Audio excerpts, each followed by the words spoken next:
Test 1 2 test. It's Joe.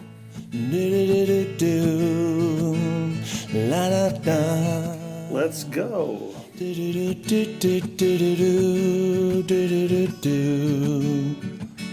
Just when I have all the answers, all the questions change. That's right, folks. It's me once again. Me. Why me? Why now? Why? I don't know. Why anything? Why not now? I haven't talked to myself in a while. Actually, I talk to myself all the time, but I mean, I haven't talked to myself in a recording in a while because mainly it stopped around the first week of November for some reason that I don't want to get into. November of 2016. Look at your calendars, look at your Google it, look in your history books, whatever you have to do to find out what happened in November, the first week of November of 2016 that might have stopped me from having the will to record things. So enough of that. I'm not going to mention that anymore, even in a vague sense. What I have been doing since then, I have continued to do stand-up, at least on a weekly basis, usually multiple times a week, aside from a couple of holidays, but that's not the point. I've been steadily doing it, not pursuing it. There's a difference. The difference being that before, every time I have gone back on stage before doing stand-up, I've had the idea that it was going to lead me somewhere. I was going to become famous, or at the very least I was going to get some gigs, maybe get some bookings, get some money, go on the road, do something with it. And it's not that I was totally devoid of working on the craft. The craft, I worked on it. I cared about doing a good job. But I also, to some extent or another, cared about becoming famous and all that stuff I just mentioned. This time around, not. I'm not doing that. I'm doing it for the sake of doing it. Now here's some qualifiers or some caveats. What happens sometimes, or what's been happening to me anyway, in the last, let's see, I started end of October, let me count on my fingers, November, December, January, February, March, April. It's coming up on 6 months that I've been going out on a weekly basis to 3 different comedy clubs here in San Diego, doing the open mics. I haven't done anything other than the open mics. I do have a booking for a Monday night gig at the Madhouse downtown, but that's really not much of a thing. I actually need to go out and hand out tickets a couple more times to make that really to have paid my dues to get that thing going. But then that's where I say that that's the qualifier or caveats that I'm not pursuing it, because what happened is what the reason I'm going to be doing this Monday night gig in front of a paid audience, or at least an audience who's gotten in for free and is paying for drinks. Let's just say a non-open mic crowd. Excuse me for coughing. I was going to hit the button like a pro, but fuck it. Fuck it. Fuck it in the butt. So the point is that Monday night gig is not something I pursued. It was something that came to me because one of the guys there at the Madhouse who is the keeper of the spots, one of the keepers of the spots, he approached me and said, "Hey, got this opportunity. You can perform on a Monday night in front of a non-open mic crowd, and all you gotta do is go and hand out some tickets." I thought, okay, fine. I got no pride. Fuck it. No, but all seriousness aside, yeah, it's kind of the reality of the business. It really doesn't matter so much how funny you are. It's what are you doing to get people in the room? What are you doing to get butts in the seats?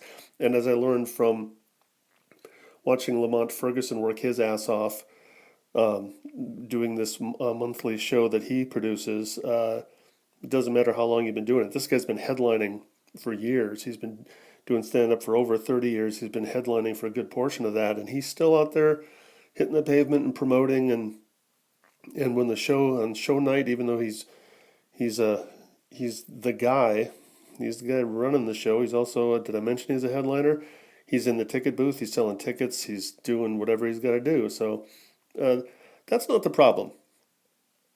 That's not the problem. I don't mind bussing tables after the shows, which is what I've been doing at the open mics. I don't mind doing that. I don't mind clearing some glasses off the tables. You know, it's a nice thing to do. I'll do that. I don't mind going and handing out some tickets. That's fine. That's the way. As the guy, I'll name him because it's not like this is anything nefarious. Matt Bird, as Matt Bird put it, that's the business model he chose, as opposed to bringers, because bringers suck. You know, where you gotta muster up friends or just whoever to come see a show in order to get the right to perform. Bringers are sucky. So this is at least better than that. So I don't have a problem with that. However, what I do have a problem with is I've been going there for 6 months, and I'm still getting, even when I get the reserved spots at the Madhouse, I'm still going up like number 18 or number 20. You know, like it's last or second to last or third to last on the regular list, and it's just I don't want to approach anybody about it because it's like there's really no formula to it, but it just seems odd to me. It just seems odd. I understand that I keep going away long enough where I have to keep getting at the back of the line. That's just the way it works. In fact, I've been listening to a podcast, Jackie and Laurie, the Jackie and Laurie show, Jackie Cation and Laurie Kilmartin. And these are people who actually make a living doing stand-up and have had TV specials and are on the road, and they rely on stand-up for their income. And they a lot of they're talking about the same kind of stuff. Clubs that won't book them, or will book them and then stop booking them, or how you have to keep reintroducing themselves to clubs maybe because management changes, or that they still, even after all these years and even after having Comedy Central specials and being on any number of late night talk show spots, they still have to send in fresh videos of themselves in order to get booked at clubs. They go, that's just fucking ridiculous. So I mean, if they're going through that, then what I'm going through is nothing. In fact, I'm not really even going through anything. I'm not even agonizing over it so much, except that it obviously does annoy me to some extent, or I wouldn't be mentioning it, because while I am not pursuing this, and I'm not asking anybody for bookings, I'm not sending in videos to anybody, not any of the local clubs, or not even any of the side gigs that the comics are booking. If anybody wants to book me, they'll ask me. That happens. It's happened to me in the past, and it may or may not happen again. I'll even on a selective basis, I may or may not even say yes to those, because sometimes they're just doing these, dive bars where maybe people at the bar don't even care that there's a comedian there. And I've done enough of those where it's, I don't know. We'll see. I'll make that a gut check decision if and when it happens. Oh, what's the point of this babble? The point of this babble is there's only so much I can take or stoop. Because I'm already not pursuing it. I'm not thinking about getting on, getting a spot on Conan or anything like that. I'm not, seriously, I'm not. And if it ever does kind of creep in to my psyche, just out of force of habit, I just say, just go away. Just because I think it doesn't mean I want it. It might sound odd. It's kind of hard to distinguish sometimes if you think something, you go, am I thinking that because I want it? Or is it just some random thought that's popping up? I don't know. But the prevailing choice that I've made is I'm treating this like Zen Buddhism. The best comparison or analogy or metaphor that I've come up with is Buddhist monks will do these sand sculptures, sand paintings. And after they're done, they just sweep them away, blow them away. Beautiful, intricate designs that they take hours, maybe even days to put together. Maybe I've even talked about this before to myself. Doesn't matter, because thoughts can be repeated, obviously, and they are being repeated. But The point is, that's how I'm treating stand-up. To the best of my ability, what I'm doing is I'm saying I'm gonna breathe, connect, have fun. Just go up, do the thing, be in the moment. Then when I walk up on stage, I walk off stage, that's done. And then the next time I'll do it again. And I may or may not have conversations. I have some. I talk with people sometimes off stage. It's not like I'm being standoffish or aloof. I've always been the kind of person who kind of, like a more of a wallflower. I'm not really the. Who am I telling? Who am I telling? Because I'm not planning on putting this up anywhere. I'm talking to myself, talking to my future me, or maybe if one of my kids finds this after I'm dead. So, that's kind of putting things in perspective. The whole mortality thing. I'm 57, right? Right? Of course I am. I know how to count. And how much should I give a shit about what other people think? When I'm putting together my set, sometimes it creeps into my mind about, ooh, I've done that before, or maybe, ooh, what are the young guys going to think? What are the cool kids going to think of? And then no, when I'm in the correct frame of mind, at least what I'm currently calling the correct frame of mind, I just say to myself, stop it.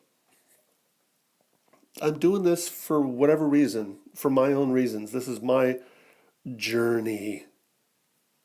And everybody who goes up on stage is going through their own journey, their own positive or negative relationship or anything in the middle, and relationship with comedy.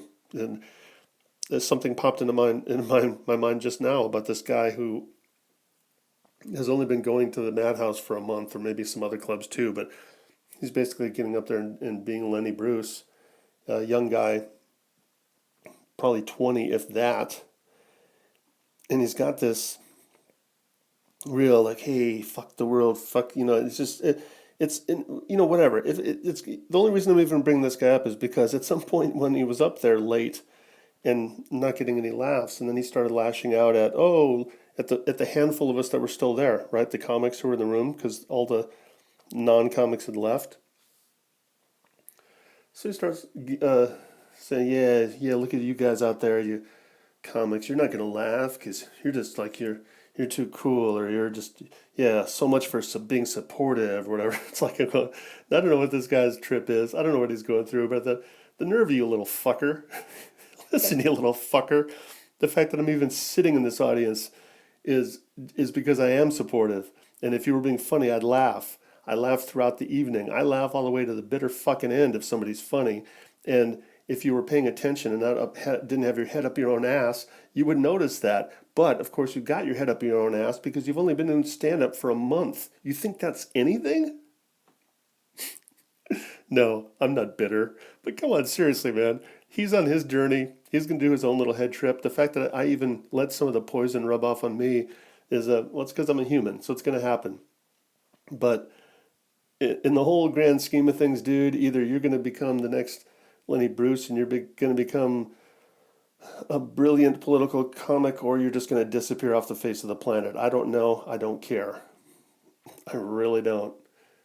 Okay, maybe I do to some extent just because I'm a human and I care about other people, but really, and then you multiply that by however many comics happen to be, and I put air quotes around that. I'm going to do it now. Air quote with one hand because I'm holding the phone with the other. But you can have all of those stories, man. You get anything from people who are showing up there to work on material, who are pros, who are, just doing their thing.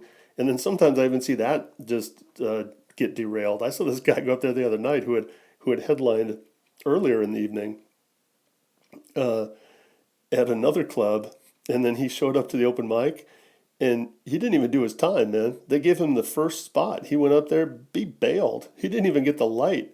He fucking bailed. He went, nah, that's it. I don't need this. And he walked off. So,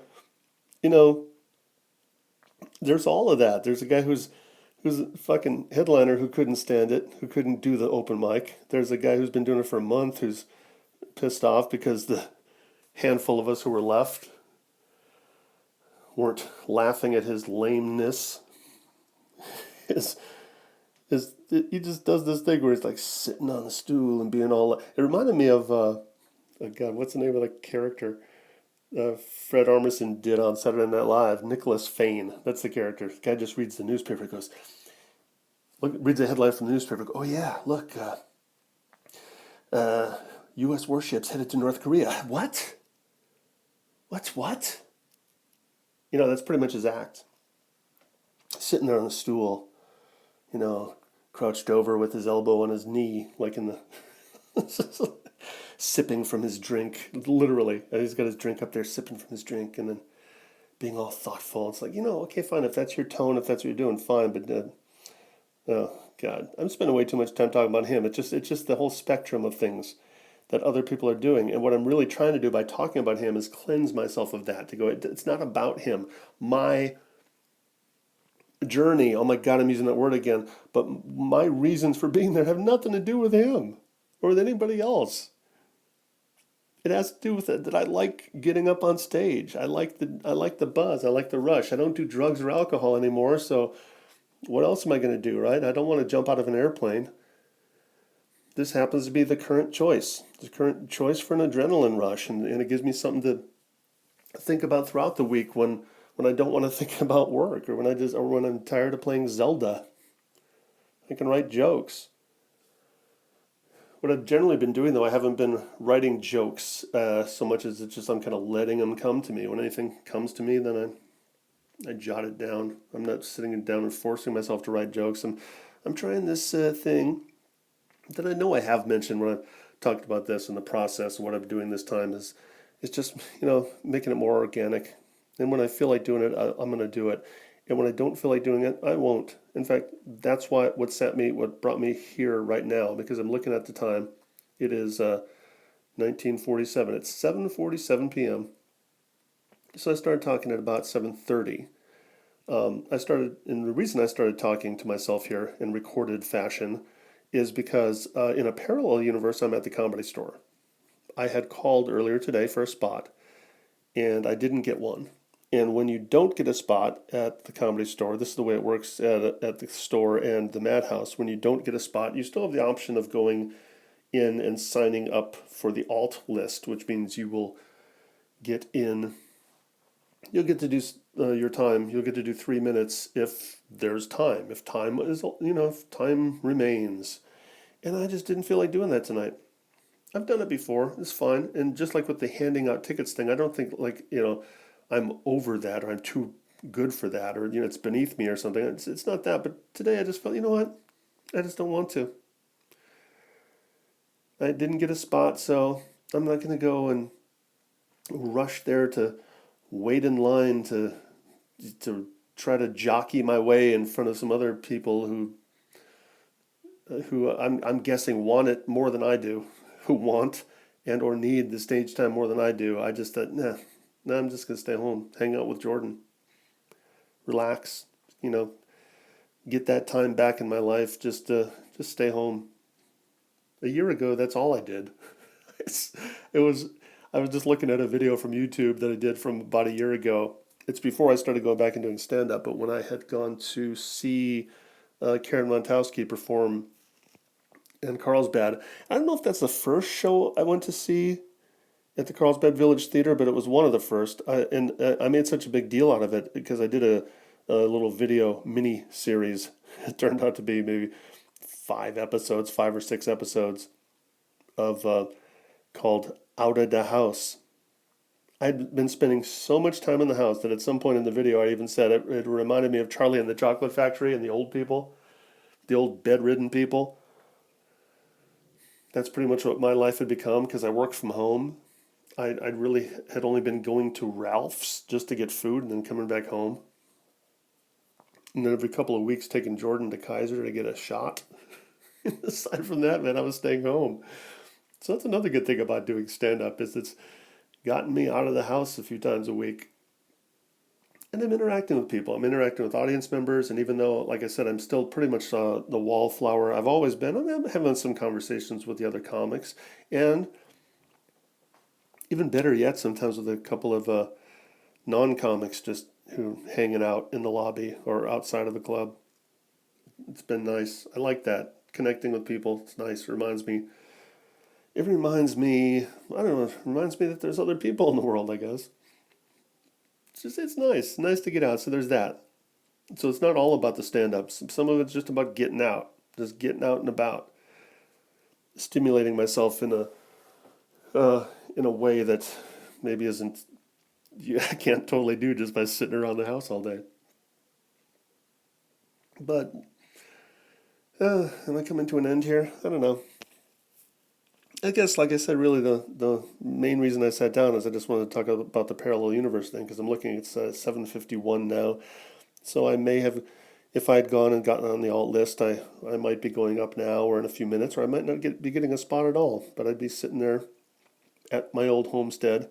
Well, that's one thing I guess I could lead to toward the close here is something that I haven't pursued and I'm not going to. But Mark Fernandez brought this up on Facebook, and Mark Fernandez, I'm sure you'll recall because you are me, but just in case, just in case you're much older and you think you're listening to this after you're old and decrepit and don't remember things, Mark Fernandez was at the Comedy Store back in the day, back from 1986 to 91, when in my first incarnation as a comic.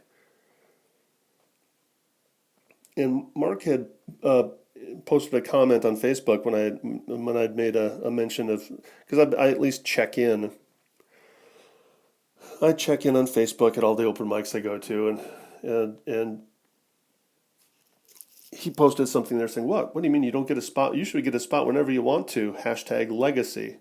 And I just responded, "Yeah, wouldn't that be nice?" Question mark.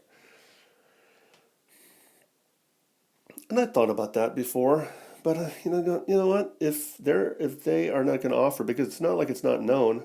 There's a bunch of the regulars there at the Comedy Store who've got the privileges, and they know me. They know that I've worked there, that I worked there in the past, and they've seen me perform. So my guess is that, well, first of all, why would they offer that to me when it just means taking stage time away from them? That's one thought. Or another thought is maybe they just don't think I'm worthy. That's fine too. I happen to think I'm still a good enough comic, where I've always been, just somewhere in the broad middle. I don't suck. I'm not great. I'm okay. I guess just like my college football career, when one of my coaches gave me the compliment of saying you're fundamentally sound. I think I'm a fundamentally sound comic, right?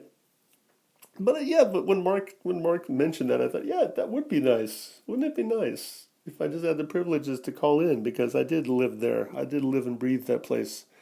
Granted, it was a lot of years ago, but it's one of those unwritten rules that if you are a legacy, as it were, at a club, that you have the privileges to call in, get spots. It doesn't mean they always have to give you one, but at least, and I'm not talking about open mics. I'm talking about like their so-called best of San Diego. I've sat through that show, and there's some decent comics, but there's some I'm going, I'm at least as good as them. But then I'm reminded, oh, that's right. It doesn't have to do with that. Because, in all fairness, I used to be on the privileged side of that fence. And we used to own that place. When we owned and ran that place, I'm sure there were plenty of people that were better than those of us who were wearing the Comedy Store t-shirts and collecting the Comedy Store paychecks. I'm sure there were better comics than us who weren't getting nearly as good spots as we were. So, we had our own heads up, our own collective asses, because we were doing our own thing and focused on our own careers. And, so yeah, whatever. Goes around, comes around, right? Here's, I guess, if I'm going to close on a positive note, let's close on a positive note.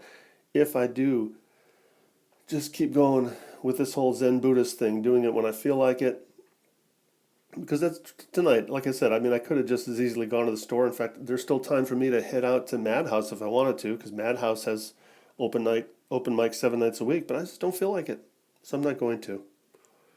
When I feel like I'm going to go, and this is all part of a therapeutic thing for me as well, because some of the little roller coaster rides I've been taking, nothing really high or really low, but some of the roller coaster rides involved just me questioning why I'm doing it, and then coping with certain attitudes that I perceive from other people, or like this thing of why do I keep getting such shitty spots at the open mic at the Madhouse when I've been going there for 6 months. It's like, you know what? Just I want to get to the point where,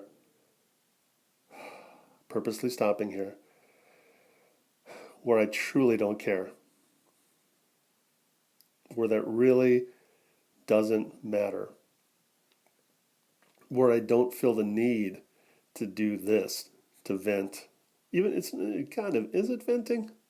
Some of it. Here's what I want. I want to do this.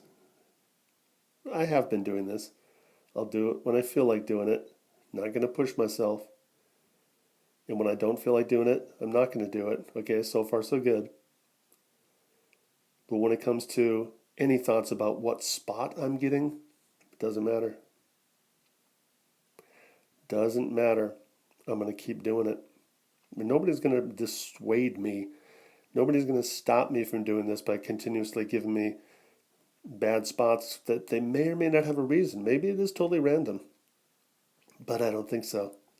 Because I see the people who consistently get good spots, and they're getting it because they deserve it and because they need it, because they're younger and they're hungrier and they're working at this and they're doing gigs around town and they are having their sights, I'm assuming their sights are set towards Los Angeles and the road. So that's fine.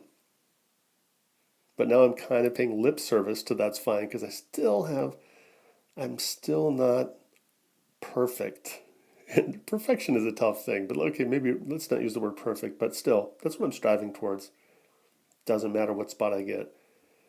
And I'm going to go in there and continue to do what I'm doing when I go, I'm going to be there.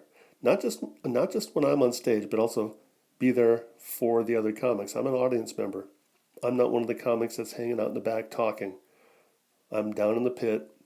I'm being an audience member when I'm not on stage, and I'm laughing, despite what that guy who's only been doing it for a month says. Right? And if I'm going up number 22 week after week, fine. Maybe in a year or two, I'm getting better spots. Because you know what? That's usually how long it takes. My memory is not as reliable as my stuff I've written. Looking back at my journals and scrapbooks and bears, oh my, looking back at calendars, I realized, oh yeah, I did have to pretty much, even when I came back in the mid-2000s, but like after my mom died, 2003 to 2008, I was doing this again at various places in Orange County and the Improv in Hollywood. And it pretty much took me a year and a half before I got a booking. Martini Blues in Irvine, in Huntington Beach. I don't know how long it took before I started getting hosting gigs, but the point is it just takes a while, if at all. But I'm not even setting my sights towards that. I'm just kind of putting it in perspective to go, it's not like I'm being slighted. It's not like I'm being overlooked. There's just a lot of people doing this. And most, if not all of them, younger and hungrier than me. So that's the way that goes. And that's the way this goes. I'm going to talk to myself again later. Maybe, maybe not. I just felt the need to do this because it was a nice little parallel universe conversation I wanted to have myself. And in a parallel universe, the open mic at the Comedy Store is now over. And so is this. Bye.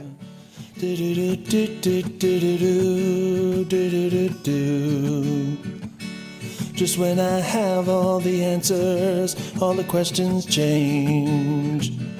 One day the world looks so normal, next it looks so strange.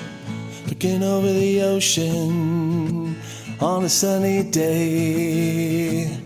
I'd like to stay here forever, it would be okay.